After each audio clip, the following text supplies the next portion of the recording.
म्हणला ए बुवाजवळ काही दिसत नाही का, पण बुवा तब्येतीनं चांगलं दिसायला, घ्या आपल्या सोबत, येईन चोरी करायला कुठं बी उपयोगी.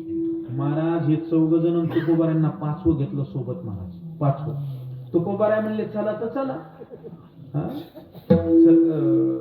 सज्जनाची नकळे दुर्जनाची बुद्धी. आता यांना काय माहिती हे चोर येतं ना असं करते. चला तर चला म्हणले, मला काय देऊला जाऊन भजन करायचे आणि तुमच्या सोबत येऊनही भजनच करायचे. निघाले महाराज. हे 4 जण तुकोबारायांना 5वं घेतलं. महाराज एका गावात गेले, एका सावकाराच्या वाड्यावर तुकोबारायांना वर पाठवलं आणि हे 4 जण खाली थांबले. महाराज आणि खाली थांबून 4 खालून आवाज देऊ लागले, ओ महाराज जरा जडजड वस्तू येऊ द्या, जडजड वस्तू. महाराज सोनी रुपये अम्मा मूर्ती के समान म्हणणारे तुकोबारा, जड वस्तू काय हलक्या काय काय करणारे हो. जड वस्तू येऊ द्या म्हणले की तुकोबारांनी त्या घरातलं पाटण वरवटान जातन हेच टाकायला सुरुवात. चोर म्हणले मारतय गड्या बुवा, आता चोरीचं काही माहिती आहे का नाही. ओ बुवा अहो हलक्या हलक्या वस्तू येऊ द्या जरा, हलक्या हलक्या. हलक्या हलक्या म्हणले की तुकोबारांनी त्या घरातले कपडे किरसुनी सुपन झाडून जास्त टाकायला सुरुवात केली. चोर म्हणले आता वाट लागली घरात. आणि असं करता करता पहाटचे 4 वाजले आणि तुकोबारांची काकड्याची वेळ झाली. महाराज आता ते काय आमच्यासारखे होते होय वारकरी, हाडाचे वारकरी. तुकोबाराय जागेवर बसले, विना लावला आणि काकडा सुरुवात केली. महाराज उठा पांडुरंगा प्रभात समयो पातला, योगिया दुर्लभ. काकडा सुरुवात झाली. महाराज गळो माझे कर्म वाया केली कटकट, आता कोठे धावे. काकड्याला सुरुवात झाल्यानंतर सावकाराला जाग आली. सावकार म्हणला रोज तर टाळ मंदिराकडे वाजते, आज तर दारातच टाळ वाजायला. वारकरीने काय दिंडी आणली का काय म्हणून सावकाराने दार उघडून पाहिलं तर तुकोबाराय होते. महाराज साक्षात तुकोबाराय काकडा करतात. साष्टांग दंडवत घातला वारकऱ्याच्या तुकोबारायांच्या चरणावरती आणि विचारलं, महाराज माझ्या पामराच्या घरी येऊन काकडा करायले. तुकोबाराय म्हणले एकटा नाही, अजून 4 जण आहेत. हे एका टाकी खाली जाऊन लपले होते. ते म्हणले बुवानी केलाय काकडा सुरू, लोक करतात आपली काकडा आरती. चोराच्या मनात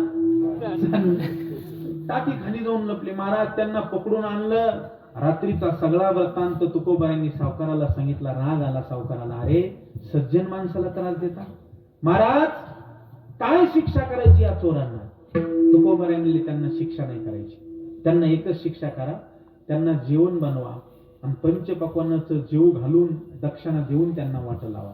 काय थाट त्या चोरांचा, बसायला पाठ, ताटाला पाठ, पाठीला पाठ, पंचपक्वान्नाचं जेवण जेवायला. आणि महाराज जीव घालून दक्षिणा देऊन त्यांना वाट लावलं. जीवनामध्ये ते चोर चोर नाही राहिले तर तुकोबारायांचे टाळखडी झाले. कशाचा परिणाम? संगतीचा. कोणत्या भावनेनं गेलते?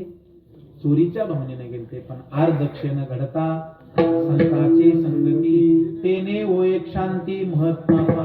तुमची भावना कोणती असू द्या हो, संत महात्म्यांची संगत झाली रे झाली की निश्चितच त्याचा उद्धार होतो. महाराज संत समागम एखादी परी, कोणत्याही परीनं तुम्ही संतांकडे जा, निश्चित संत त्याचा उद्धार करतात. तुकोबाराय म्हणले माझ्या जीवनामध्ये संत भेट झाली. काय लाभ झाला? संदेहाचा सुटल्या गाठी, झालो पोटी शीतळ, विठोबार खुमाई. एक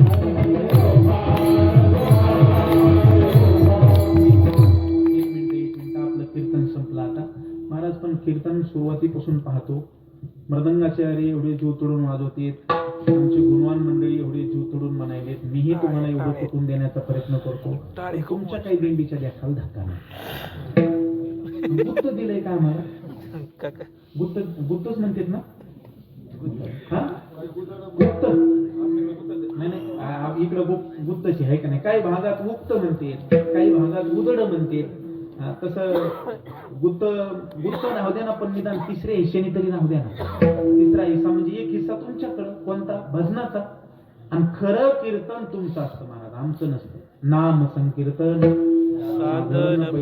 जेवढं नामचिंतन होईल ते खरं आपल्या पदरात पडतं महाराज.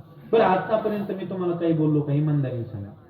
त्या कोपऱ्यात एक मावशी कीर्तन सुरू झालं तसं झोपल्यात, पण मी काही बोललो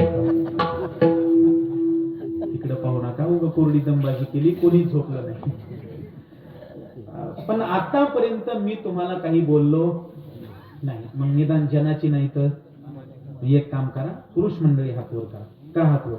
काय नाही, आता थंडी बी आज कमी आहे, जरा करा हात वर. झाला आता आपलं कीर्तन आहे का नाही? करा सरळ सरळ. हा वा. थाप. विठोबार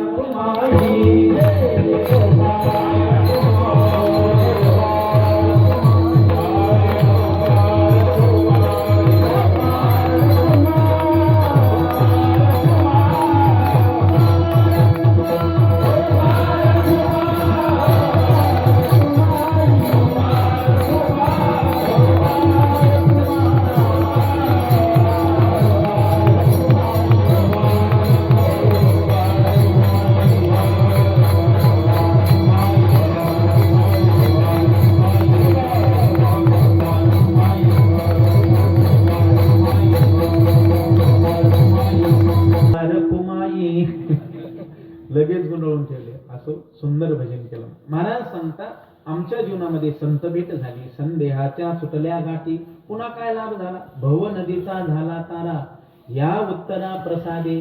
संसाराला भव नदी म्हटलेलं आहे. नदी जशी उताराला धावते तसं संसार देखील नेहमी पतनाला धावतो, म्हणून भव नदी. नदी जशी दुथड्या भरून वाहते तसं संसार दुथड्या, एक जन्म आणि दुसरं मरण, म्हणून भव नदी. नदी जशी कुणासाठी थांबत नाही तसं संसार देखील कुणासाठी थांबत नाही. आजा मेला पंजा मेला, बाप मसनात गेला, देखत देखत नातो पण तोही तैसा झाला. पण संसार संपला का? नाही महाराज, संसार अजूनही आहे, म्हणून संसार कोणासाठीही थांबत नाही, म्हणून भव नदी म्हटलेलं आहे. पण तुकोबराय म्हणले, आमचा संसार संपला कुणाच्या कृपेने? संत महात्म्यांची कृपा झाली. भव नदीचा झाला तारा, या उत्तरा प्रसादे. आणि संत महात्म्यांची कृपा प्रसाद झाल्यामुळं आमच्या जीवनामध्ये मंगलमय अवस्था प्राप्त झाली.